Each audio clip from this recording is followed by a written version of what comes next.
নমস্কার বন্ধুরা, আজ আমি এখানে তোমাদের যে ভিডিওটা দেখাতে চলেছি সেটা হচ্ছে আমাদের একটা ফাইবার গ্লাসের 3D হাতি হবে এবং সেই হাতিটা কিভাবে প্রসেস হচ্ছে সেটা আমি দেখাচ্ছি। প্রথমে আমরা এখানে একটা স্ট্রাকচার করে নিয়েছি।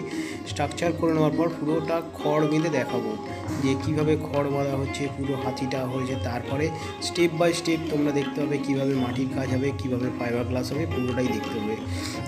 এটা অনেক দিন টাইম লাগবে, তো আমরা আজকে প্রথমে এটা খড় বেঁধেছি, তো কীভাবে খড় বাঁধা হচ্ছে সেটা তোমরা পুরোটা দেখো এবং দেখলে বুঝতে পারবে যে এর পরের কাজগুলো স্টেপ বাই স্টেপ কীরকম হবে, খড়ে কতটা হয়, তারপর মাটিতে কতটা হয়, ফিনিশিং কতটা হয়। তো আমার সঙ্গে থাকো এবং পুরো ভিডিওটা দেখতে থাকো। আশা করি তোমাদের এই যে খড়ের স্ট্রাকচার যে আমরা বানিয়েছি সেটা দেখতে তোমাদের খুবই ভালো লাগবে এবং আমার সঙ্গে থাকলে বুঝতে পারবে যে এর পরের স্টেপ আমরা কী করতে চলেছি।